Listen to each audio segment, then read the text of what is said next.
तो न्यूमेरिकल्स हम सॉल्व करते हैं जो भी 2D स्ट्रक्चर आपने पढ़े, line, angle, triangle, circle, quadrilateral. कोशिश करते हैं कि इसमें ज़्यादा से ज़्यादा हम न्यूमेरिकल सॉल्व करें, इजी और ट्रिकी भी। ठीक है, शुरुआत करते हैं। पहला question, in the given figure if angle 1 is 30 degree find angle 2 and 3। और फिगर है ये, इसमें कह रहा है कि ये जो एंगल 1 है ये इसकी वैल्यू 30 डिग्री है और आपको 2 और 3 फाइंड आउट करना है। अब ये दिख रहा है ये लाइन है, इसको लाइन ने क्रॉस करती है। ये एंगल 3 इसका वर्टिकली अपोजिट है। पहले तो ट्रिक से सॉल्व कर देंगे, तो एंगल 3 की वैल्यू भी हो जाएगी 30, है ना। पहले तो ट्रिक सॉल्व कर लीजिए, फटाफट सॉल्व हो गया। उसके बाद अब ये इस लाइन को इसने कट किया और 2 ही एंगल बन रहे हैं, एडजेसेंट हैं, एक ही लाइन पे एक ही पॉइंट्स ओरिजिनेट हो रहे हैं। तो ये होगी टोटल 180 में 30 माइनस कर दीजिए 150, ये होगा 150, ये होगा 30। आप जल्दी से आंसर को टिक कर दीजिए और आगे बढ़िए। कंपटीशन जब भी आप देते हैं तो आप अपना समय बचाते हैं। ठीक है, दूसरा तरीका है कि आप एकदम पॉइंट वाइज चल सकते हैं कि if angle 1 is equal to 30 degree, ठीक है, then angle 3 is equal to 30 degree और यहाँ पे लिखिए vertically opposite angles, vertically opposite angles, है ना। ये वर्टिकली अपोजिट एंगल है भाई। दूसरा, अब ये सेकंड वाले की बात करते हैं। Then angle 1 plus angle 2 is equal to 180। They are supplementary angles. This implies that अब एंगल 2 निकालना है, तो angle 2 is equal to 180 degree minus angle 1, it is equal to 180 degree minus 30 degree is equal to 150 degree. So this are your answers. ठीक है, angle 3 होगा 30 degree और angle 2 होगा 150 degree. Easy है। अब आइए नीचे आते हैं। यहाँ पे क्वेश्चन है find the complement of each of the following. जो भी 3 फिगर गिवन है इनका कॉम्प्लीमेंट निकालना है। कॉम्प्लीमेंट का मतलब जब 2 एंगल का सम 90 डिग्री हो तो फर्स्ट वाले को सॉल्व करें। फर्स्ट वाले में कॉम्प्लीमेंट निकालना है। मान लीजिए कॉम्प्लीमेंट जो है वो x डिग्री है, ठीक है, तो और ये 20 है, तो x degree plus 20 degree is equal to 90 degree. अगर ये कॉम्प्लीमेंट होगा तो यही होना चाहिए, है ना। इसी तरह से यहाँ भी लिख लीजिए x degree plus 63 degree is equal to 90 degree. अब आप समझ गए ना, तो ट्रिक से भी सॉल्व कर सकते हैं फटाफट बिना इसको सॉल्यूशन किए। सिर्फ अगर दिमाग से प्लस माइनस कर पाए फटाफट तो आप कर सकते हो। तो ये हो गया सेकंड और ये हो जाएगा हमारा third solution. x degree plus 57 degree is equal to 90 degree. Solve कर लीजिए भाई, तो ये हो जाएगा x is equal to 90 degree minus 20 degree, therefore x is equal to what, how much, 70 degree. तो यहाँ पे जो कॉम्प्लीमेंट होगा ये आपका आंसर होगा 70 डिग्री। समझ में आ रहा ना। ठीक इसी तरह से 63 वाले में चलते हैं, तो आप लिख सकते हैं और x degree is equal to 90 degree minus 63 degree. अब इसको आपने माइनस कर दिया, ये हो जाएगा x degree is equal to कितना हो जाएगा भाई, यहाँ पे 7 हो जाएगा। आप भी करते रहिए, ठीक है। और यहाँ पे कितना होगा, 2 या 3, सोच लीजिए, पक्का ना। ओके ठीक है, 27। अगर आपको कंफ्यूजन है तो आप जोड़ के देख सकते हैं, ठीक है। ये हो जाएगा आपका आंसर। यानी इसका जो कॉम्प्लीमेंट एंगल होगा 63 का वो कितना होगा, 27। ये आपको याद रखना होगा, 63 का कॉम्प्लीमेंट 27। ठीक इसी तरह से यहाँ भी कर लेना है आपको, कुछ भी नहीं करना, बस फटाफट इसका सोल्यूशन करते जाइए। 90 डिग्री माइनस 57 डिग्री, ये हो जाएगा x degree is equal to कितना हो गया, काउंट करिए फटाफट। यहाँ हो जाएगा 3, गुड, और यहाँ भी हो जाएगा 3, ये हो जाएगा 33 डिग्री, वेरी गुड। देखा आपने, ये आसान थे, ये आपने फटाफट सॉल्व भी कर लिए। अब हम आगे बढ़ते हैं कुछ अदर क्वेश्चंस की ओर, है ना, जहाँ पे कि हम आगे क्वेश्चन सॉल्व करेंगे, जैसे सप्लीमेंट एंगल के क्वेश्चन। तो जैसे कि कॉम्प्लीमेंट में आपने क्या किया, 90 डिग्री में से एंगल को घटा दिया। ऐसे ही मान लीजिए कोई क्वेश्चन दे दे कि find the supplement of the given figure, तो आप क्या करेंगे, जो गिवन फिगर होगा उसमें वैल्यू होगी 50 डिग्री, 60 डिग्री, 100 डिग्री, आपको 180 में से उतना माइनस कर देना है, आपका सप्लीमेंट एंगल निकल आएगा। ठीक है, चलिए आगे बढ़ते हैं। तो एक और क्वेश्चन देखते हैं फिर से लाइन से, बहुत ही अच्छा सा। In the given figure find x y and z. ये एक फिगर है जिसमें एक्स वाई और जेड की वैल्यू निकालनी है। ये एक्स है, ये वाई है और ये जेड है। अब देखिए ये लाइन है, लाइन के ऊपर और ये लाइन के नीचे एक लाइन और इंटरसेक्ट कर रही है, तो इसमें वर्टिकली अपोजिट एंगल्स भी बनेंगे। जैसे 40 का वर्टिकली अपोजिट कौन हो जाएगा, जेड, और वाई का वर्टिकली अपोजिट पूरा का पूरा ये वाला पोर्शन हो जाएगा, ये पूरा का पूरा पोर्शन वाई के वर्टिकल अपोजिट होगा, यानी उस पूरे पोर्शन में एक्स और 25 दोनों इंक्लूड होंगे। ठीक है, इसी तरह से लीनियर एंगल्स भी होंगे, लीनियर पेयर भी होगा, जैसे वाई और जेड लीनियर पेयर बना रहे हैं, है ना। तो ये चीज़ें याद रखेंगे तो आपके क्वेश्चन बिना किसी सोल्यूशन के ट्रिक से सॉल्व हो जाएंगे। फिलहाल स्टेप वाइज करके भी देख लेते हैं। अब देखिए, तो इस फिगर में आपको एक्स वाई और जेड निकालना है। अब आप देख रहे हो कि जेड का वर्टिकल पोजीशन 40, तो जेड की वैल्यू हो गई 40 ठीक है, यहाँ पे सॉल्यूशन में हमने ऐसे करने की कोशिश की।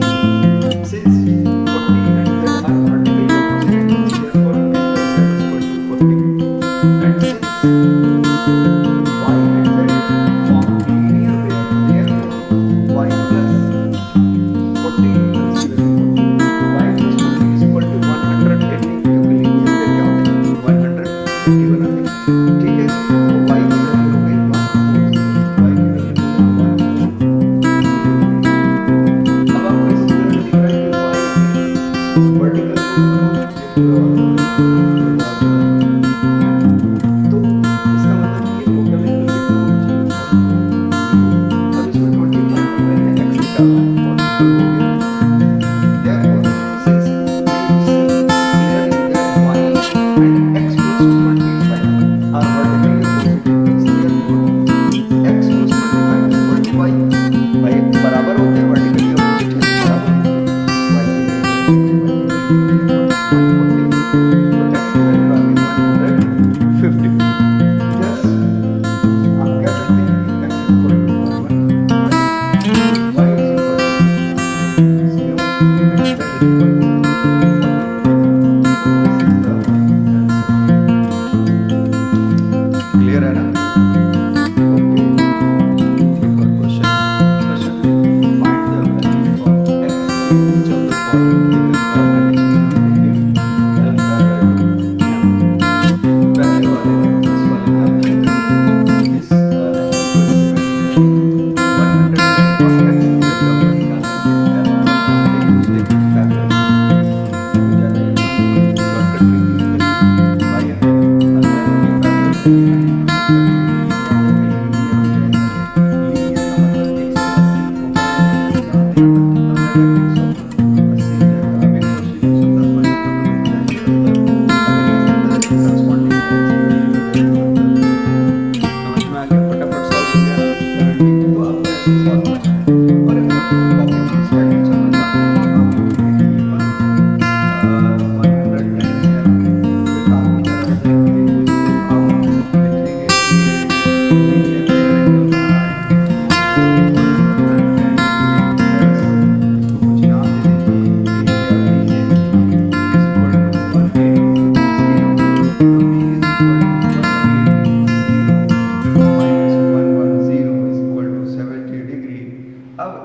ये 70 हो गया, क्योंकि 70 डिग्री और x अल्टरनेट एंगल्स हैं, है ना। अल्टरनेट एंगल्स है तो अल्टरनेट एंगल्स क्या होते हैं, इक्वल होते हैं। Therefore x is equal to 70 degree, और यहाँ पे आप लिख देंगे अल्टरनेट एंगल्स।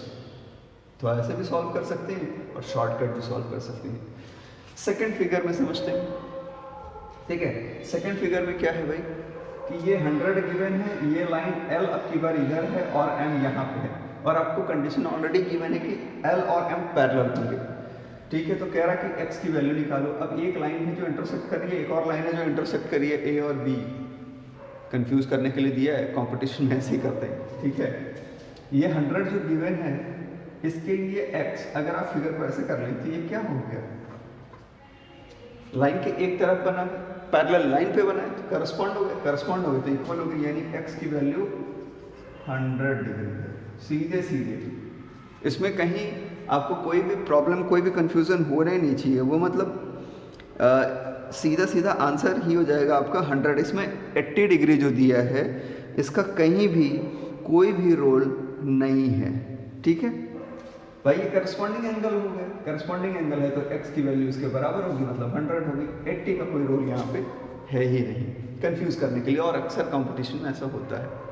तो ये समझ में आ गया मेरे ख्याल से, लाइन और एंगल आपको ठीक से समझ में आ रहा है। चलिए ट्रायंगल की ओर थोड़ा मूव करते हैं, बाकी पोर्शन भी टच करते हैं थोड़ा थोड़ा। तो चलिए ट्रायंगल से रिलेटेड क्वेश्चंस भी सॉल्व करना शुरू करते हैं, ये बहुत ही इंपॉर्टेंट है। इसमें x की वैल्यू निकालनी है जितने भी गिवन फिगर है। हम शॉर्टकट ट्रिक का ज़्यादा यूज़ करेंगे क्योंकि हमें कंपटीशन के पॉइंट ऑफ व्यू से सोचना है। बट मैं आपको बता दूं कि यहाँ पे ट्रायंगल की एंगल सम प्रॉपर्टी का यूज़ करेंगे, यानी तीनों एंगल, जैसे angle 1 plus angle 2 plus angle 3, तीनों एंगल का सम 180 होगा। इस प्रॉपर्टी का यूज़ यहाँ पे होगा, आप देखते चलिए आपको समझ में आ जाएगा। अब इस पहले वाले फिगर में, फर्स्ट वाले फिगर में दो एंगल की वैल्यू गिवन है 60 एंड 50, और x की वैल्यू निकालनी है। तो जैसा कि प्रॉपर्टी है आप जानते ही हो, x plus 50 plus 60 degree is equal to 180। तो x is equal to, you can say that x is equal to 180 minus, इनको इधर करेंगे तो इसको कहते हैं ट्रांसपोज करना। ठीक है, खैर इसका कॉन्सेप्ट अलग है, बट आप समझ लीजिए कि आपको LHS से RHS ले जाना है इस वैल्यू को। तो ये हो जाएगा 110, तो x की वैल्यू हो जाएगी 70 डिग्री। ठीक है, सबको समझ में आ गया? जो मैथ्स में बहुत वीक हैं, क्योंकि टेट के एग्ज़ाम में ऐसा होता है कि नॉर्मली आपने मैथ्स बहुत साल पहले छोड़ दिया है, 10-20 साल पहले छोड़ दिया है, और ये वाली प्रॉब्लम्स बहुत परेशान करती हैं। लेकिन बिल्कुल परेशान मत होइए, ये बहुत ईजी है। एक बार रिवाइज कर लीजिए, देख लीजिए वीडियो, समझ लीजिए, आपको तुरंत याद आ जाएगा और सॉल्व कर लेंगे। अब इस दूसरे क्वेश्चन को देखते हैं। ये थोड़ा सा घुमा के पूछा है ना। ये एक क्या है, समकोण त्रिभुज है, राइट एंगल ट्रायंगल। समकोण त्रिभुज की खास बात होती है कि इसका एक एंगल 90 होता है, वो लिखा नहीं होगा पर वो 90 होगा। ठीक है, यहीं पे कभी कभी कंफ्यूजन होती है। तो अब आपको पता ही है x plus 90 plus 30 is equal to 180। x is equal to 180 minus 120, यानी ये हो जाएगा 60 डिग्री। तो x की वैल्यू क्या हो गई भाई, 60 डिग्री हो गई। x की वैल्यू कितनी हो गई, 60 डिग्री हो गई। अब ये हो गया थर्ड। ठीक है, इस फिगर को भी समझ लेते हैं। ये थोड़ा बड़ा सा ट्रायंगल दिख रहा है, इसका एंगल काफ़ी बड़े हैं, 110 डिग्री एंड 30 डिग्री। लेकिन अच्छी बात है कि सारे जो तीन एंगल उसमें से दो एंगल की वैल्यू गिवन है, तो फटाफट लिख लेते हैं। x plus 110 plus 30 is equal to 180। तो x इज इक्वल टू कितना हो गया, 180 माइनस 140, तो x is equal to 40 degree हो जाएगा सर, 40 डिग्री हो जाएगा। कहीं कोई कंफ्यूजन है? मुझे तो नहीं लगता, आपको भी नहीं होगा। ठीक है, आगे बढ़ते हैं। अब यहाँ पे थोड़ा सा कॉम्प्लेक्स करने की कोशिश की है, थोड़ा कठिन बनाने की कोशिश की है। इसको दिया है 50, इसको दिया है x, इसको दिया है x। सारी चिंताएं छोड़ दीजिए, बस शांत मन से सोचिए, एकदम शांत होके। क्या भाई, हमको कुछ करना ही नहीं है, हमें तो सिर्फ वैल्यूज लिखनी है। 50 plus x is equal to 180। अब ये क्या हो जाएगा, x और x जुड़ के हो जाएंगे 2x is equal to 180 minus 50 degree. Minus कर दीजिए भाई, माइनस कर देंगे तो हो जाएगा क्या, 2x इज इक्वल टू 130। है ना। 2x is equal to 130। तो अगर यहाँ पे 130 है तो आप इसको क्या कर सकते हैं, x is equal to 130 divided by 2, तो x इज इक्वल टू कितना हो जाएगा 65, है ना। 65 डिग्री, 65 डिग्री इसका आंसर आ जाएगा। अगर इसको आप भाग दे देंगे 130 को 2 से तो 65 डिग्री हो जाएगा। ये समझ में आ गया। इसी तरह से अब यहाँ आ जाते हैं, ठीक है। अब ये देखिए x x x तीनों x दिया है, कोई वैल्यू दी ही नहीं है, x x x कर दिया। तो आपको क्या करना है, कुछ नहीं करना है, हमें क्या करना भाई, हमें तो बस वैल्यू लिखनी है x plus x is equal to 180। तो ये हो गया 3x इज इक्वल टू 180, यानी x इज इक्वल टू 180 भागे 3, ठीक है। 3 छक 18, यानी x की वैल्यू हो जाएगी 60 डिग्री, ठीक है। यानी इन तीनों की वैल्यू होगी 60 60 60। तो एक किस तरह का त्रिभुज हो जाएगा, ये हो जाएगा क्या, इक्विलैटरल ट्रायंगल, है ना, समबाहु त्रिभुज। तो ऐसा क्वेश्चन भी पूछ सकता है कि अगर तीनों की वैल्यू, तीनों का मान बराबर हो तो किस तरह का त्रिभुज है ना, या इनकी वैल्यू पूछ सकता है। तो एक ही तरह के क्वेश्चन से कई तरह के क्वेश्चन बनाए जा सकते हैं। आगे देखते हैं। अब ये देखिए, ये भी राइट एंगल ट्रायंगल है। कितनी बुद्धिमानी से पूछ रहा है ये कि ये ऐसे फिगर बना है, यहाँ कुछ लिखा नहीं। तो अब आपको क्या समझना है कि ये 90 डिग्री है, ये x है, ये 2x है। तो 90 plus x plus 2x is equal to 180। बस आपको चुपचाप वैल्यूज को लिखना है। एक ही प्रॉपर्टी है, 1 plus 2 plus 3 is equal to 180, ठीक है। तो ये हो गया 3x is equal to 180 minus 90। अब इसका मतलब 180 में से 90 घटाएंगे तो 90 बचेगा। तो x is equal to 90 divided by 3, 3 जा 9, 30, यानी x की वैल्यू हो गई 30। तो यहाँ देख लीजिए, आपको कहीं कोई दिक्कत आ रही है, नहीं आ रही है, वेरी गुड। तो इस न्यूमेरिकल सेक्शन को यही रोकते हैं। न्यूमेरिकल सेक्शन बहुत लंबा नहीं खींचना चाहिए, वरना दिमाग दर्द करने लगता है। इसका एक और पार्ट बनेगा जिसमें फिर हम ट्रायंगल, सर्कल और क्वाड्रिलेटरल के 4-4, 5-5 क्वेश्चन ऐसे ही सॉल्व करेंगे, जिससे कि आपका रिवीजन हो और आप फिर ट्रिक्स के थ्रू आसानी से क्वेश्चन सॉल्व कर पाएँ। Thank you very much.